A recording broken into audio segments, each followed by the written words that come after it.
والصلاة والسلام على سيد الأنبياء والمرسلين وعلى آله وأصحابه وعلى كل من تبعهم بإحسان إلى يوم الدين.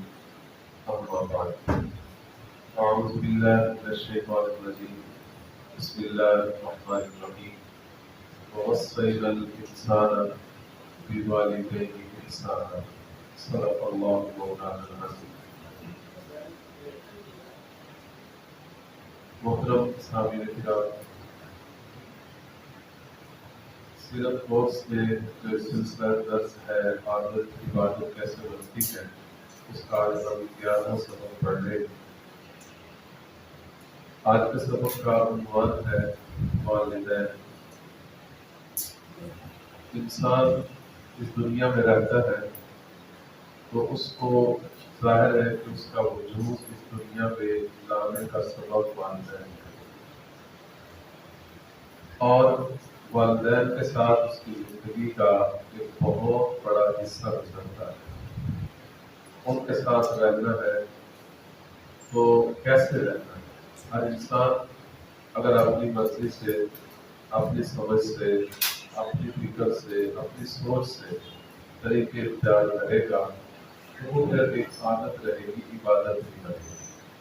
لیکن اگر وہ اس رہن سہن کو اللہ اور اس کے رسول صلی اللہ علیہ وسلم کے طریقے کے مطابق گزارے گا تو پھر اس کا یہ ہر لمحہ اور ہر عمل یہ عبادت بنتا چلا جائے گا۔ والدین اللہ تعالیٰ کے بعد اور نبی اکرم صلی اللہ علیہ وسلم کے بعد ایک بہت بڑا مقام رکھتے ہیں۔ ان کے احکامات کو اللہ جل شانہ نے ان کے حقوق اور آداب کو قرآن پاک میں جگہ جگہ بیان فرمایا۔ ان حقوق میں سے پہلا حق یہ ہے کہ ان کے ساتھ حسن سلوک کرنا، ایسے طریقے سے پیش آنا جو جتنے بھی طریقے پیش آنے کے ہیں ان میں سے سب سے اچھا ہے، اس کو کہتے ہیں حسن سلوک، اچھے انداز سے پیش آنا۔ یہ بھی اللہ تعالیٰ کا فرمان ہے۔ ابھی جو میں نے آیت پڑھی ہے اس میں ارشاد ہے وَوَصَّيْنَا الْإِنسَانَ بِوَالِدَيْهِ إِحْسَانًا۔ ہم نے انسان کو یہ حکم دیا ہے کہ وہ والدین کے ساتھ حسن سلوک سے پیش آئے، اور اسی طرح والدین کا جو حقوق اور ان کے جو آداب ہیں، جو ان کا حق ہے، وہ یہ ہے کہ ان کی اطاعت کی جائے، ان کی بات مانی جائے،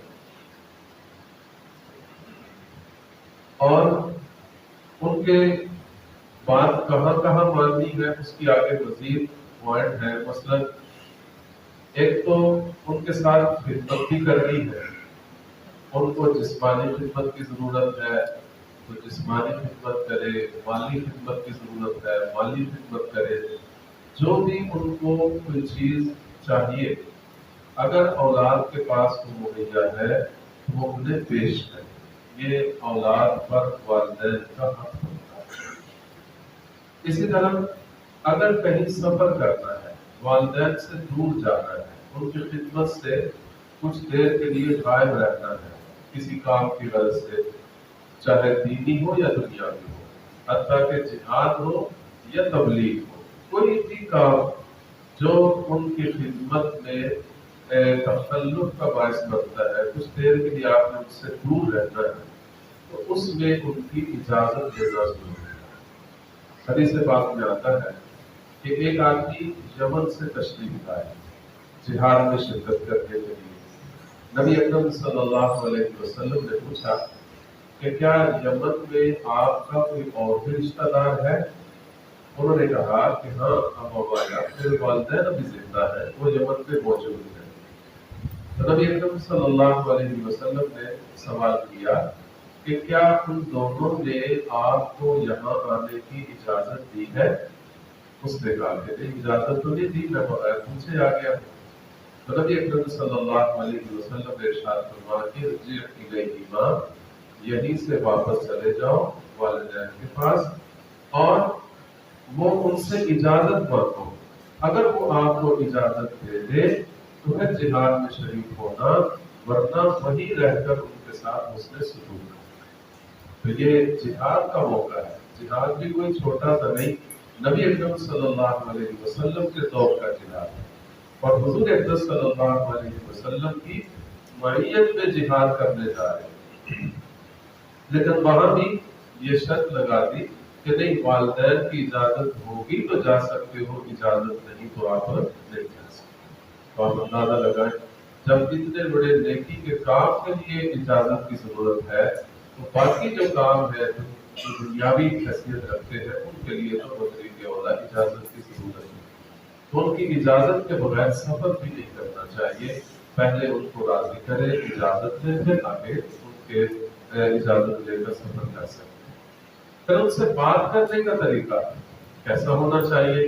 اللہ تعالیٰ نے 15ویں پارے میں اس کی بڑی تفصیل بیان فرمایا فَلَا تَقُلْ لَهُمَا اُفٍّ، والدین کے سامنے اف بھی نہ کرو۔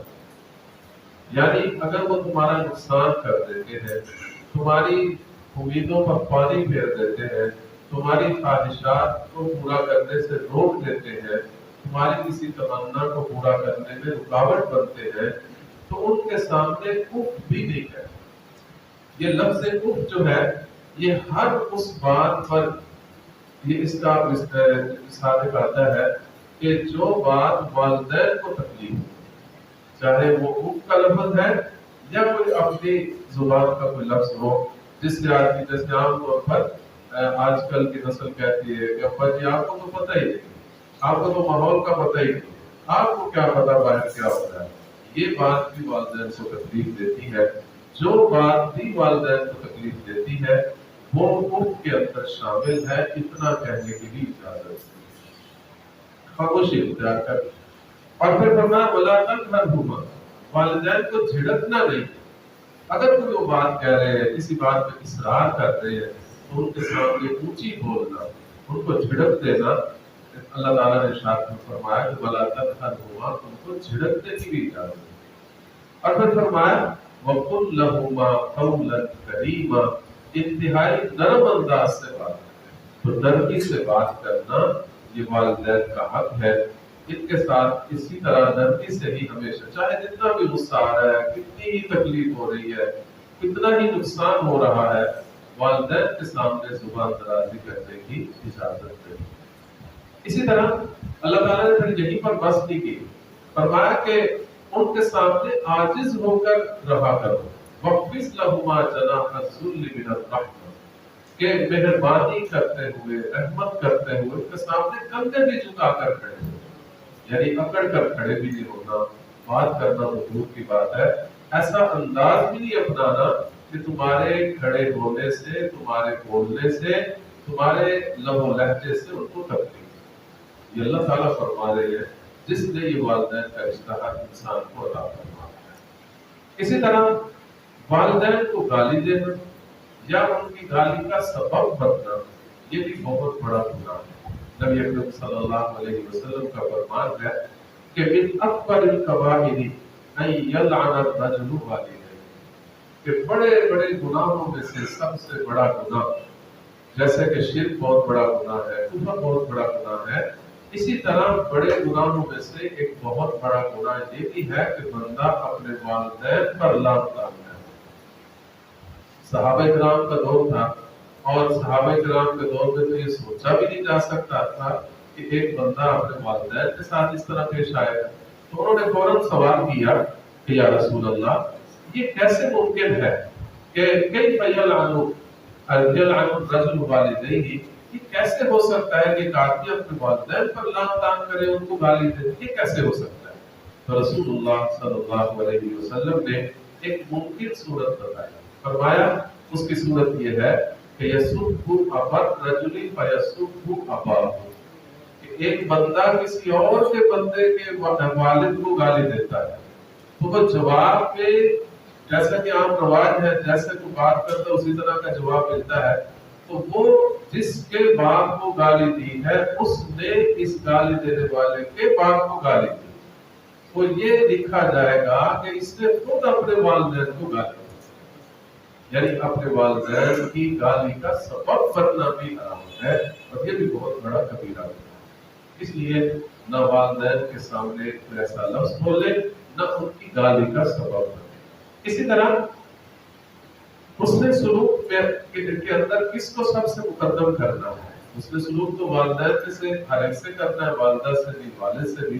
ایک صحابی نے اس کی بھی تفصیل پوچھا، یا رسول اللہ کہ من احق بحسن صحابتی، میرے حسن سلوک کا سب سے زیادہ حقدار کون ہے؟ والدین میں سے، والد اور والدہ میں سے۔ تو رسول اللہ صلی اللہ علیہ وسلم نے فرمایا ماں، تیری ماں زیادہ حقدار ہے۔ انہوں نے کہا سما، یا رسول اللہ اس کے بعد پھر کس کا درجہ؟ پھر آپ نے فرمایا تیری ماں۔ پھر تیسری دفعہ پوچھا، پھر فرمایا تیری ماں ہے۔ چوتھی دفعہ جا کر فرمایا تیرا والد۔ معلوم ہوا کہ حسن سلوک کو دونوں سے کرنا ہے، لیکن والدہ سے حسن سلوک جو ہے وہ باپ سے بھی بڑھ کر کرنا ہے، اس کا حق زیادہ کرنا ہے۔ اور ایک ہے اطاعت اور فرمانبرداری، تو اس پہ مفتیان کرام نے یہ تحقیق کر کے بتایا ہے کہ حسن سلوک میں تو ماں کو مقدم کرنا ہے، لیکن اطاعت اور فرمانبرداری میں والد کو مقدم کرنا ہے۔ اس کی کیا وجہ ہے؟ اس کی وجہ بڑی جو ہے نا وہ بھی حدیث پاک سے لی گئی ہے۔ حدیث پاک میں جیسے کہ آتا ہے کہ یہ جو عورت ہوتی ہے یہ ناقصات العقل میں سے، یعنی اس کا فیصلہ اتنا کامل نہیں ہوتا جتنا کہ مرد کا کامل ہوتا عام طور پر۔ تو چونکہ والد مرد ہے، اس کا فیصلہ اس نے باہر کی ساری دنیا کو دیکھا ہوتا ہے، تجربات کیے ہوتے ہیں، وہ حالات سے واقف ہوتا ہے، تو اس کی بات جو ہے وہ زیادہ پائیدار ہے۔ ماں تو گھر میں بیٹھی ہوتی ہے، اس کو باہر کے حالات میں اتنا نہیں علم ہوتا، یا معاملات اتنے نہیں کیے ہوتے جتنے والد نے کیے ہوتے۔ تو اطاعت میں سب سے زیادہ مقدم باپ ہے، لیکن حسن سلوک میں سب سے زیادہ مقدم ماں ہے، تو اس کے ساتھ خوب حسن سلوک سے پیش آنا۔ اسی طرح عام طور پر ہوتا ہے یہ قیامت کی نشانیوں میں سے ایک نشانی ہے۔ نبی اکرم صلی اللہ علیہ وسلم نے ارشاد فرمایا کہ ان من اشراط الساعۃ، کہ قیامت کی نشانیوں میں سے ایک نشانی یہ ہے کہ اطاع الرجل زوجته وعق امه، کہ بندہ اپنی بیوی کی بات کو ترجیح دے گا اور ماں کی نافرمانی کرنے لگے گا۔ یہ قیامت کی نشانیوں میں سے ایک نشانی۔ تو جب بھی ایسی کوئی بات ہو جس میں ماں اور جو ہے بیوی کی بات میں تضاد آ جائے، تو وہاں ماں کی بات کو ترجیح دے گا۔ یہ اسلام کی تعلیم ہے۔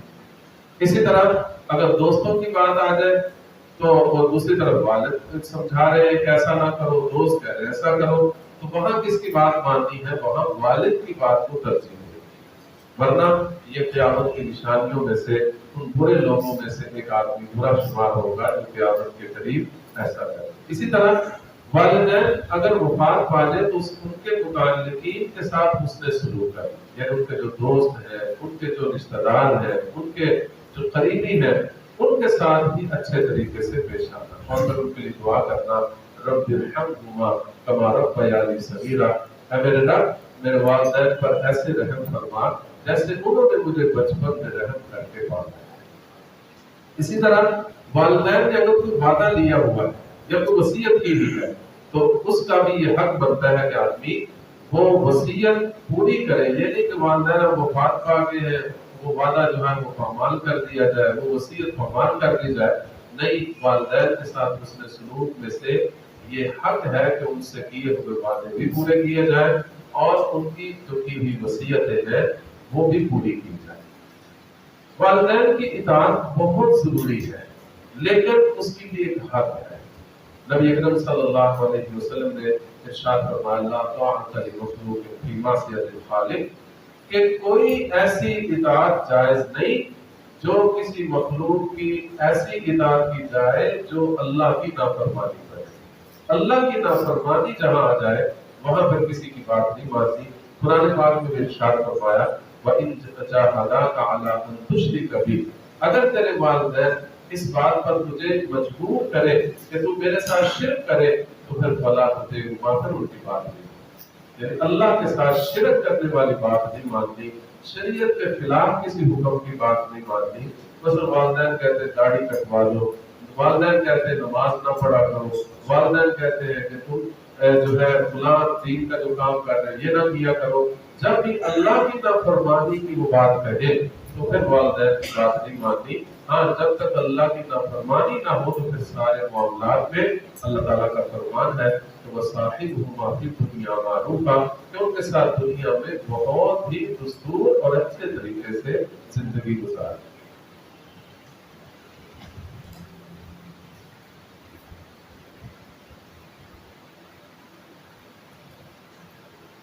ابھی ٹائم بھی زیادہ ہو گیا ہے، تو یہ 2 آیتوں کی وضاحت پوچھی ہے تو انشاءاللہ میں یہ کسی اور موقع پر عرض کر دوں گا۔ 5 منٹ ویسے بھی میں نے مفتی صاحب سے زیادہ لے لی ہے۔ اللہ تعالیٰ ہم سب کو دین کی سمجھ